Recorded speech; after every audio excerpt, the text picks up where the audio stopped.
बहुत important topic, और ये टॉपिक हमेशा से ही आपका अधूरा रहा होगा, ब्लड क्लॉटिंग।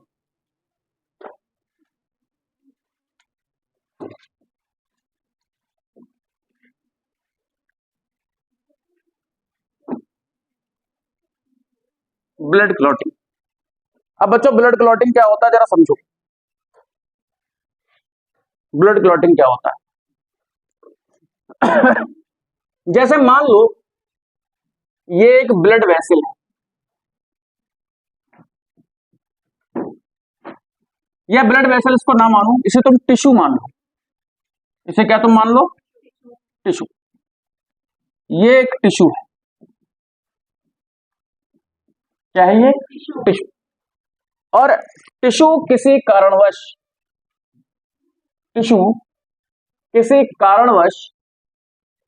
रैप्चर हो गया। टिश्यू किसी कारणवश रैप्चर हो गया।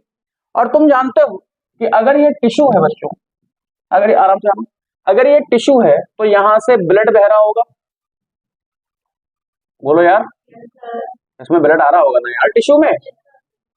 तो अगर ये टिश्यू रैप्चर हुआ, टिश्यू फटा, टिश्यू टूट गया, तो इस टिश्यू से जो घाव बना उससे कुछ निकलेगा, और वो निकलेगा टिश्यू थ्रोम्बोप्लास्टिन। क्या निकलेगा? Tissue thromboplastin. देखो ये आपकी एनसीईआरटी में इस तरीके से नहीं लिखा हुआ है, आपकी एनसीईआरटी में लिखा हुआ उल्टा, लास्ट में जो होता है उससे लेकर पहले आ रहे हैं पीछे की तरफ। ठीक, तो हम वैसा नहीं पढ़ाएंगे आपको, हम आपको शुरुआत से पढ़ा रहे हैं, फिर उल्टा पढ़ देंगे तो आपकी एनसीईआरटी का हो जाएगा। सही। क्या निकलता है? Tissue thromboplastin. और टिश्यू थ्रोम्बोप्लास्टिन निकला टिश्यू से, और यहां पे निकलता है प्लेटलेट्स थ्रोम्बोप्लास्टिन। क्या निकलता है? Platelets thromboplastin. देखो एक क्या चीज रैप्चर हुई? टिश्यू।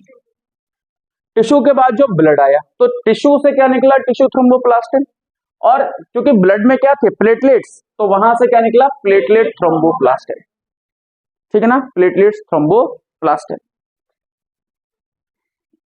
ये दोनों चीजें मिली, और यहां पे ब्लड क्लॉटिंग फैक्टर्स मिले, प्लस कैल्शियम आयन मिला। क्या चीज मिली? Calcium ion, blood clotting factors, और क्या मिला बताओ?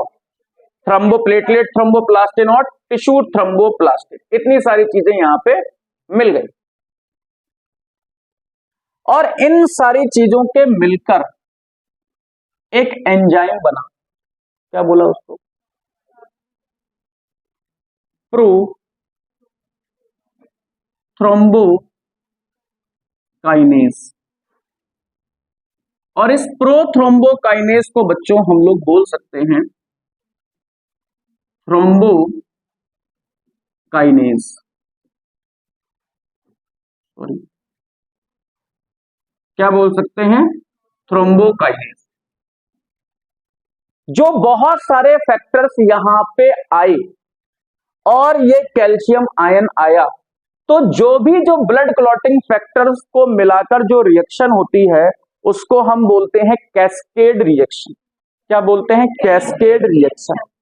तो बहुत सारे जो फैक्टर्स हैं उनको हम क्या बोलते हैं? Cascade factors. क्या है ये? Cascade factors. आप लोग लकी हैं कि आपको ये 13 फैक्टर्स नहीं पढ़ने, 13 फैक्टर्स होते हैं, 13 फैक्टर्स होते हैं जिन्हें हम ब्लड क्लॉटिंग फैक्टर्स कहते हैं। ये 13 फैक्टर्स आपको नहीं पढ़ने, सीपीएमटी के समय में हम लोगों ने पढ़े 13 फैक्टर्स, याद करने पड़ते थे। ठीक, ओके। तो हमने क्या कहानी पढ़ी कि भैया टिश्यू रैप्चर हुआ, टिश्यू से टिश्यू थ्रोम्बोप्लास्टिन और प्लेटलेट्स थ्रोम्बोप्लास्टिन निकले, बहुत सारे factors plus calcium ion attach हुआ, उससे क्या बना, प्रोथ्रोम्बोकाइनेज या थ्रोम्बोकाइनेज। ये प्रोथ्रोम्बोकाइनेज या थ्रोम्बोकाइनेज बच्चों क्या करता है, ये प्रोथ्रोम्बिन को प्रोथ्रोम्बिन को ये वाला एंजाइम थ्रोम्बिन में कन्वर्ट करता है। किसमें कन्वर्ट करता है, थ्रोम्बिन में कन्वर्ट करता है। प्रोथ्रोम्बिन इनएक्टिव होता है और प्रोथ्रोम्बिन इन एंजाइम्स प्लस कैल्शियम आयन की प्रेजेंस में एक्टिव थ्रोम्बिन में कन्वर्ट हो जाता है, एक्टिव थ्रोम्बिन में कन्वर्ट हो जाता है। क्लियर? जो ये एक्टिव थ्रोम्बिन में कन्वर्ट होता है, यहां से फाइब्रिनोजन बताओ कहां मौजूद थे हमारे पास में, प्लाज्मा में। फाइब्रिनोजन जो कि इनएक्टिव होते हैं, वो एक्टिवेट होते हैं इसी थ्रोम्बिन प्लस कैल्शियम आयन की प्रेजेंस में और बनाते हैं फाइब्रिन। क्या बनाते हैं, फाइब्रिन। और यही फाइब्रिन मिलता है डैमेज ब्लड सेल्स से, और फाइब्रिन और डैमेज ब्लड सेल्स मिलकर बनाती हैं ब्लड क्लॉट।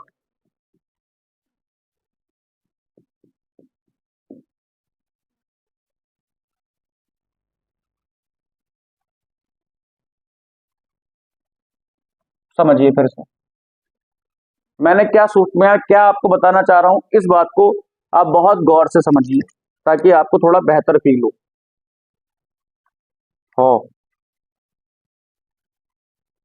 सोचो, मैं तुमसे कह रहा हूं कि तुम्हारा टिश्यू रैप्चर हुआ, तुम्हारे चोट लगी, ठीक है ना, तुम्हारे चोट लगी, और तुम्हारे जब चोट लगी उस टिश्यू में, जो टिश्यू तुम्हारा रैप्चर हुआ, तुम्हारे चोट लगी, तो तुम्हें वहां पे इस चोट के ऊपर क्या बनाना है, एक जाल बनाना है, जिससे जो ये ब्लड निकले वो निकलना बंद हो जाए। बहुत ध्यान सुनिए, जो ब्लड निकले वो निकलना बंद हो जाए।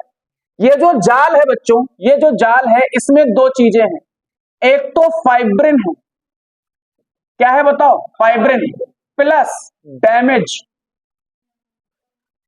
ब्लड सेल्स हैं। क्या है, डैमेज ब्लड सेल्स। तो तुम्हें इस चोट वाले हिस्से को कवर करने के लिए क्या चाहिए, फाइब्रिन चाहिए और डैमेज ब्लड सेल्स चाहिए। ठीक, तुम्हारी एनसीईआरटी की जैसे लिखा है वैसे बता रहा हूं, डैमेज ब्लड सेल्स चाहिए। अब यहां पे बोले साहब ये फाइब्रिन कहां से आएगा, बोले ये फाइब्रिन आएगा फाइब्रिनोजन से। किससे, फाइब्रिनोजन। और फाइब्रिनोजन कहां मौजूद है, प्लाज्मा में। अरे प्लाज्मा में प्रोटीन होती है, फाइब्रिनोजन, ग्लोबिन और, क्लियर। ये फाइब्रिनोजन चूंकि इनएक्टिव है, इसे एक्टिवेट करने के लिए हमें चाहिए थ्रोम्बिन, और थ्रोम्बिन जो है वो कहां से आएगा, प्रोथ्रोम्बिन। लेकिन थ्रोम्बिन को थ्रोम्बिन में कन्वर्ट कौन करेगा, एक एंजाइम। और बच्चों ये एंजाइम सिर्फ और सिर्फ हमारे पास में दो चीजें होनी चाहिए, एक तो हमारी बॉडी में ऐसा इंतजाम मौजूद है, आपने कभी देखा कि आपकी बॉडी में ब्लड चल रहा है, लेकिन आपकी बॉडी से जैसे ही ब्लड निकला तो उसका थक्का जम जाता है, ब्लड क्लॉट हो जाता है। तो आपने देखा होगा ब्लड टेस्ट करवाने गए तो कुछ दो तरह के टेस्ट होते हैं, जिसमें वो चाहते हैं कि ब्लड क्लॉट हो और जिसमें वो चाहते हैं ब्लड क्लॉट ना हो। तो जिसमें ब्लड क्लॉट ना हो ये चाहते हैं, उसमें केमिकल पड़ा होता है, ठीक है ना, उसमें केमिकल पड़ा होता है। कौन सा होता है, ईडीटी है। अब क्या होता है यार, अब अगर वो ये चाहते, मतलब क्या है कि ब्लड की प्रॉपर्टी है कि वो बाहर निकलेगा तो क्लॉट हो जाएगा, तो क्यों अंदर क्यों नहीं हो रहा, अंदर क्लॉट नहीं हो रहा क्योंकि हमारे पास में एंटीकोगुलेंट है, वो है हिपेरिन। एक हमारे ब्लड में ये प्रॉपर्टी है कि ब्लड क्लॉट होता है, लेकिन उस प्रॉपर्टी को सप्रेस करने वाला हमारे ब्लड में ही मौजूद है, क्या, हिपेरिन। तो जो प्रोथ्रोम्बोकाइनेज है, क्योंकि अब इसे क्लॉटिंग करवानी है, तो प्रोथ्रोम्बिन को थ्रोम्बिन में चेंज करना है, लेकिन ये सप्रेस करता है या इनएक्टिव करता है इनएक्टिव करता है किसको? हेपेरिन। जो हमारी बॉडी में हेपेरिन है ना, एंटीकोगुलेंट, ये इसे क्या करता है? सप्रेस। तो थ्रोम्बोकाइनेज या प्रोथ्रोम्बोकाइनेज के दो फंक्शन, एक तो प्रोथ्रोम्बिन को थ्रोम्बिन में कन्वर्ट करना और दूसरा इनएक्टिव करना किसको? हेपेरिन। हेपेरिन को इनएक्टिव करना। आप मेरी बात समझने की कोशिश करिए। क्या सर ब्लड क्लॉट ऐसे ही होता रहेगा? नहीं बच्चों, ब्लड क्लॉट तभी होगा जब कहीं पे घाव लगेगा। क्यों? क्योंकि इस कहानी की शुरुआत तब हुई जब तुम्हारे घाव से टिश्यू थ्रोम्बोप्लास्टिन और प्लेटलेट्स थ्रोम्बोप्लास्टिन निकला। उन्होंने सिग्नल दिया, फैक्टर्स जागे, वो फैक्टर कैल्शियम से मिली और क्या बनाया? एक एंजाइम बनाया। उन एंजाइम ने एक प्रोथ्रोम्बिन को थ्रोम्बिन में कन्वर्ट किया। उसके बाद में किसने? कैल्शियम की प्रेजेंस में इस थ्रोम्बिन ने फाइब्रिनोजन को फाइब्रिन में कन्वर्ट किया और जो उस टाइम डैमेज हो गए थे ब्लड सेल, वो फाइब्रिन से जुड़े। यानी कि यहां पे जो ब्लड सेल निकल रहे थे, यहां से जो ब्लड सेल निकल रहे थे, वो इस जाल में फंस गए और इस जाल में फंसने के बाद में क्या बना दिया? बताओ, क्लॉट। और तुम्हारा यहां पे क्या बन गई? पपड़ी। और पपड़ी को क्या कहते हैं?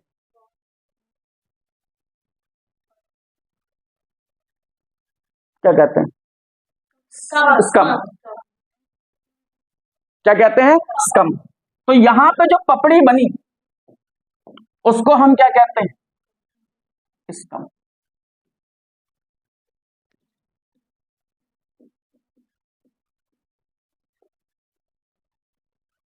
That is all about blood clotting. खत्म हो गया ब्लड क्लॉटिंग। बोलो, आया समझ में?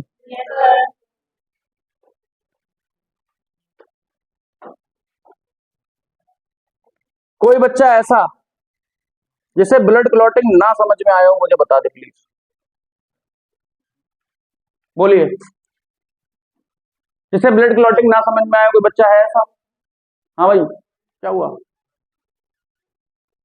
देखो, करो।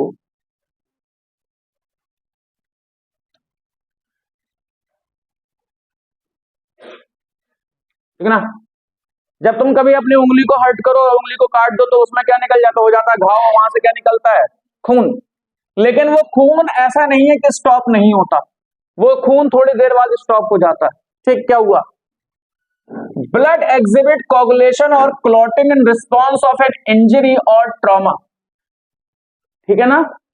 कोई भी हादसा या कोई भी एक्सीडेंट या कुछ भी हो जाए या कोई भी इंजरी हो जाए, तो वहां से क्या निकलता है? ब्लड निकलता है। This is a mechanism to prevent the excessive loss of blood from the body. तो ब्लड निकलना और ब्लड रुकना, तो ब्लड निकलने के बाद में जो रुकने की एक मैकेनिज्म है, वो क्या काम कर रहा है? वो इससे बचा रही है कि बहुत ज्यादा खून ना बह जाए। लिखा हुआ है, you would observe a dark reddish brown scum form at the site of cut of an injury over a period of time। समझ पा रहे हो? आपको एक ब्राउनिश कलर की पपड़ी मिलेगी कुछ समय बाद में जहां पे इंजरी हुई थी। फिर लिखा हुआ है, इट इज अ क्लॉट और कोगुलम formed mainly of a network of threads called fibrins। कह रहे हैं भाई साहब, fibrins which dead and damage formed element of the blood are trapped। कह रहे हैं कि ये क्या है भैया? ये जाल है फाइब्रिन, जिसमें जो डैमेज ब्लड सेल हैं वो क्या हो गए? फंस गए। फंस गए और इन्होंने फंस के क्या बना लिया है? बताओ, स्कम बना लिया। बोलो, स्कम बना लिया है। Fibrins are formed by the conversion of inactive fibrinogen to the plasma by the enzyme thrombin। नहीं आ रहा समझ में? क्या क्या लाइन बता रहा है ये? कह रहा है फाइब्रिनोजन फाइब्रिन में कन्वर्ट हुआ किससे? थ्रोम्बिन की प्रेजेंस। कोई दिक्कत तो नहीं है यहाँ पर? ठीक।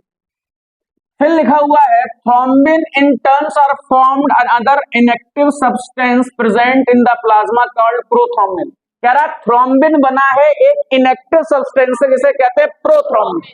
ठीक। An enzyme complex thrombokinase is required for the above reaction. कह रहे हैं कि भाई साहब, अबव मतलब प्रोथ्रोम्बिन को थ्रोम्बिन में कन्वर्ट करने के लिए एंजाइम की जरूरत है, जिसका नाम है थ्रोम्बोकाइनेस। फिर कह रहे हैं, this complex is formed by a series of linked enzyme reaction cascade process. और इसको करने के लिए बहुत सारे फैक्टर्स इन्वॉल्व हैं, बहुत सारी रिएक्शंस इन्वॉल्व हैं। और उनको उनकी रिएक्शन जैसे फैक्टर 2 फैक्टर 4 हम लोग बचपन में पढ़ते थे ना, इनको बोलते हैं कैस्केड प्रोसेस। क्या बोलते हैं? Cascade process. फिर लिखा हुआ है involving a number of factors present in the plasma in an inactive state, an injury or trauma stimulates the platelets in the blood to release certain factor which activate the mechanism of coagulation। तो हमारा जो एक तो जो हमारा जो घाव बना वहां से निकला क्या? टिश्यू थ्रोम्बोप्लास्टिन, और प्लेटलेट से भी निकला प्लेटलेट थ्रोम्बोप्लास्टिन। उसने एक्टिवेट किए ब्लड क्लॉटिंग फैक्टर जिससे कैस्केड प्रोसेस हो और ये प्रोसेस आगे बढ़े। फिर क्या? certain factor released by the tissue at the site of injury also can initiate the coagulation। Calcium ion play a very important role, क्योंकि हर एक रिएक्शन में जो एंजाइम को आगे बढ़ाने का, एंजाइम को एक्टिव करने का जो एलिमेंट है, वो मिनरल है, वो क्या है बताओ? बोलो, कोई दिक्कत?